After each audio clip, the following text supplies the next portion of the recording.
Kita akan membahas ulasan penilaian UTS, Analysis and Design Algorithm. Berikut adalah distribusi poin nilai dari keseluruhan nilai, yaitu 100.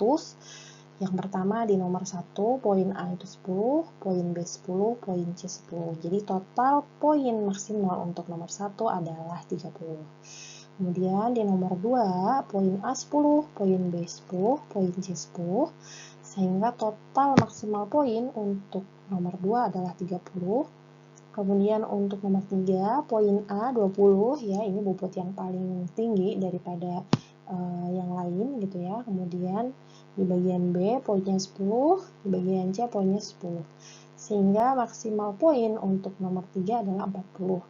Dan kalau dijumlahkan semuanya menjadi 100. Kita mulai dari poin A. Nah, sebenarnya untuk poin A ini range nilainya kan tadi dari 1 sampai 10 gitu ya. Dan jawabannya itu dapat bervariasi tergantung dari masing-masing menggunakan prim ataupun kruskal ataupun modifikasi gitu ya dari keduanya. Dan nilai 10 didapatkan jika input sesuai dengan permintaan soal gitu ya. Jadi memasukkan vertex dan juga panjang edge-nya gitu ya, dan juga outputnya juga sesuai seperti yang diminta. Kemudian di dalam algoritma tersebut, jika ada fungsi itu ada definisinya dengan baik gitu ya.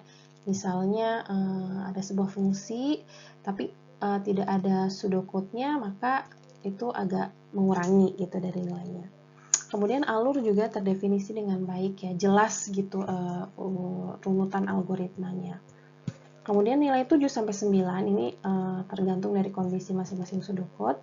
Jika algoritma sudah mengandung prim ataupun kruskal ya, namun mungkin ada fungsi yang tidak terdefinisi ataupun input yang mungkin kurang sesuai dengan soalnya gitu ya, ataupun outputnya juga dan lain sebagainya gitu. Jadi ada hal-hal yang memang tidak sempurna gitu. Nah, kemudian untuk 1B, range nilainya sama 1-10, dan jika dijabarkan, nilai 10 itu akan didapatkan jika dijabarkan dengan baik dan hasil akhirnya itu mengandung beberapa kompleksitas seperti ini ya. Nah, kemudian nilai 7-8 itu misalnya sudah dijabarkan dengan rinci, namun hasil akhirnya masih belum sesuai ya, karena ini panduan jawabannya adalah dari tim pembuat soal gitu ya. Jadi kalau masih mendekati itu nilai sekitar 7-8 gitu ya. Kemudian jika jawaban benar namun tidak dijabarkan dengan baik, maka nilainya 5. Nah, kemudian ada jawaban akhir yang tidak sesuai gitu ya, jauh sekali gitu dari misalnya dari prim kemudian kruskalnya, maka nilainya 3. Nah, kemudian untuk 2A, nah di sini adalah jawabannya ya, maksudnya algoritmanya, walaupun mungkin ada beberapa yang tidak sama persis, yang penting ketika ada input dan outputnya sesuai, kemudian juga kondisi ya, kondisi untuk mengeluarkan nilainya seperti apa gitu ya. Kemudian pencarian differentnya atau selisihnya ya di awal sebelum diolah itu seperti apa. Nah, ini adalah algoritma yang diberikan oleh tim pembuat soal, yang paling tepat adalah seperti ini gitu. Range nilainya adalah 1-10, namun saya juga mentolerir ya ketika ada jawaban-jawaban yang menggunakan rekursif, karena ini kan merupakan modifikasi dari binary search ya gitu ya. Tapi ketika menggunakan rekursif harus dipastikan kondisi pemanggilan fungsinya sesuai dan juga terdapat main yang memanggil fungsi pertama kali gitu ya. Kondisi pemanggilan fungsi tadi itu yang if-nya ya, kapan penambahan terhadap ID ya yang harus dikeluarkan dan lain sebagainya ya. Nah, nilai 10 jika semua input dan output sesuai permintaan dan semua fungsi terdefinisi dengan baik gitu ya. Apalagi yang benar-benar sesuai itu nilainya 10. Nah, nilai 7-9 misalnya terdapat sedikit kekurangan misalnya pada kondisinya atau pada saat pencarian selisih, atau bisa jadi ada fungsi yang tidak terdefinisi maupun tidak ada main gitu ya pada ketika itu rekursif, tidak ada pemanggilan fungsi untuk pertama kali.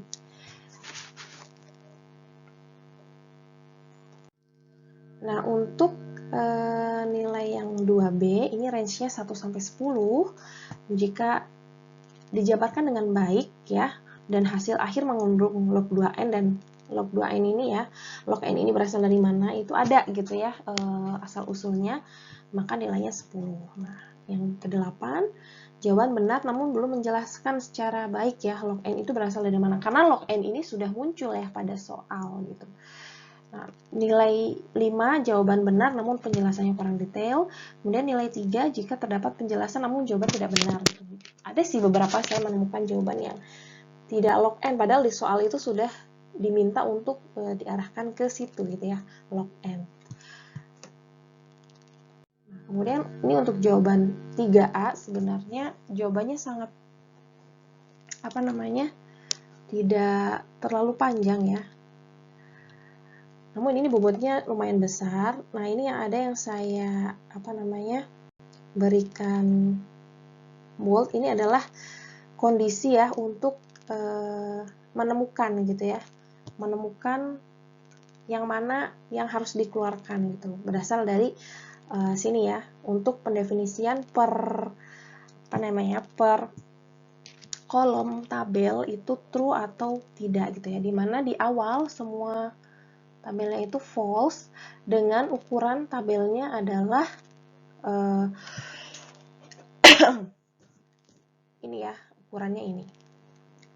Gitu ya, di awal didefinisikan false semua, dan juga di awal sekali ya sebelum melakukan ini harus ada penjumlahan terlebih dahulu ya dari semua komponen, kemudian akan dikeluarkan dulu ketika jumlahnya ganjil gitu ya, baru setelah itu dilakukan proses yang ini.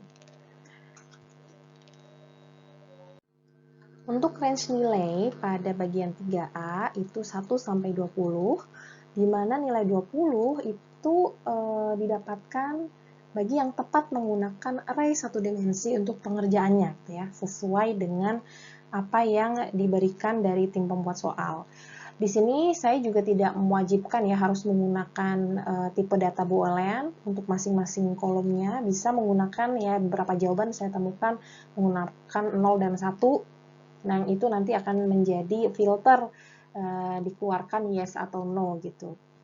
Kemudian untuk nilai 18-19 itu ketika kesalahan sedikit, misalnya dari loopingnya yang harusnya dari 0 sampai n-1, tapi loopingnya dimulai dari 0 sampai n, dan lain sebagainya ya. Jadi hanya ada kesalahan sedikit pada pseudocode-nya.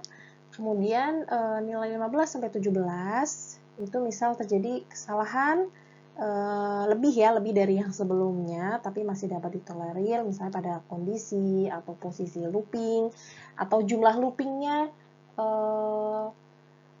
lebih kesalahannya lebih banyak daripada yang kasus sebelumnya. Bisa juga ada pseudocode yang sudah menggunakan DP, menggunakan dynamic programming, tapi array yang digunakan tidak satu dimensi ya. Jadi yang paling tepat kan yang menggunakan satu dimensi tadi ya. Tapi menggunakan dua dimensi itu juga banyak ya saya temui jawaban-jawaban seperti itu. Nah, itu range-nya 15 sampai 17. Kemudian jika sudah mungkin mencoba implementasi DP namun dari input dan output tidak sesuai, ataupun juga banyak pseudocode yang kurang dan fungsi yang tidak terdefinisi dengan baik, itu nilainya kurang dari 15. Bisa juga ada yang mendapatkan nilai 10 karena tidak menggunakan DP gitu ya. Betul, tapi tidak menggunakan DP. Nah, itu juga nilainya setengah ya, setengah dari 20. Nah, untuk bagian 3B, range nilainya itu dari 1 sampai 10. Nilai 10 jika dijabarkan dengan baik dan hasil akhir itu mengandung sum dikali n. Nah, ini sum dikali n ini tergantung dari variabel yang digunakan di dalam soal ya. Kalau di jawaban tadi kan jumlah total dari semua elemen array itu variabelnya sum. Nah, ini bisa juga terserah, misalnya total dikali jumlah komponen atau jumlah elemen array gitu ya. Intinya itu. Ada beberapa jawaban yang saya temui seperti n². Nah, itu belum betul ya, karena di sini yang dilupingkan itu sejumlah n ya, sejumlah n, tapi di dalamnya itu sejumlah sum per 2. Ya, memang ada beberapa jawaban sum per 2 dikali n. Nah, itu perlu disederhanakan lagi menjadi sum dikali n ya, karena per 2 itu bisa dijadikan setengah ya, setengah dikali sum dikali n. Maka kompleksitasnya adalah sum dikali n. Kemudian nilai 8 sampai 9 jawabannya sudah terdefinisi ya, terjabarkan dengan baik, tapi kurang tepat sedikit di jawaban akhirnya. Nilai 5 untuk jawaban benar, namun penjelasannya tidak detail atau bahkan tidak ada penjelasan sama sekali. Nah, nilai 3 jika jawabannya tidak benar ya, meskipun terdapat penjelasan. Nah, kemudian untuk poin C di semua nomor, sebenarnya ini soal yang sangat sulit ya buat saya pribadi sebagai dosen untuk menilai, karena kejelasannya itu tidak begitu jelas ya, pembuktiannya seperti apa dan lain sebagainya itu benar-benar diserahkan kepada mahasiswa ya, interpretasi dari mahasiswa sendiri. Nah, sebenarnya untuk nilai 5 poin ya, itu sudah dapat diberikan kepada jawaban-jawaban yang sudah memberikan case input output saja. Jadi kalau ada yang menjawab hanya input output sesuai dengan permintaan soal, misalnya setiap case minimal 15 ID, kemudian ada lagi yang harus 20 ya, 20 komponen input. Nah, itu misalnya sudah seperti itu dan sesuai ya jumlah case-nya, minimal ada 3 case atau minimal ada 4 case, itu sudah mendapatkan 5 poin. Jika ditambahkan pembuktian dari kasus yang diberikan soal, ya, kasus yang ada di soalnya, atau pembuktian algoritma, maka bisa mendapatkan nilai maksimal 10. Kebanyakan jawaban yang saya temui, pembuktiannya itu melalui contoh kasus yang dibuat sendiri, ya. Dan yang dilakukan itu rata-rata mensimulasikan algoritmanya. Nah, jika ada jawaban seperti itu, maka range yang saya berikan adalah dari 7 sampai 8 gitu ya. Dan yang diminta di poin C itu bukan pembuktian menggunakan program sebenarnya. Jadi ketika ada yang men-screenshot hasil program, itu saya anggap memberikan contoh input-output. Jika tanpa ada penjelasan ya, penjelasan pembuktiannya. Sebenarnya ini tidak ada batasan yang jelas pembuktiannya harus seperti apa. Jadi rata-rata simulasi ya saya tutup mata aja, saya anggap itu cara pembuktian yang benar gitu ya. Hanya saja ketika ada pembuktian dari kasus yang diberikan, kemudian contoh input output yang sesuai dengan permintaan, itu nilainya bisa maksimal. Tapi rata-rata yang diberikan adalah memberikan pembuktian terhadap contoh kasus yang dibuat sendiri gitu. Itu ya, jadi range-nya antara 7 sampai 8 ya. Kebanyakan nilainya segitu ya yang saya berikan. Mungkin itu ulasan ya terkait dengan penilaian UTS. Dan di sini saya pribadi ya sebagai dosen mungkin melakukan ada miss ya, karena namanya juga manusia, ada miss, bisa memberikan nilai yang tidak sesuai ya. Tidak sesuai ini bisa jadi kurang, bisa jadi berlebih gitu ya pada jawaban per bagiannya. Misalnya di 1A saya memberikan ternyata kok tidak sesuai ya, harusnya bisa dapat 8 nih, tapi kok dikasihnya 7, atau harusnya bisa dapat nih 10, tapi saya memberikan 8. Bisa jadi di soal lain harusnya dapat 8, tapi saya kasih 10. Nah, itu bisa ya, ada banyak kemungkinan terjadi hal seperti itu, karena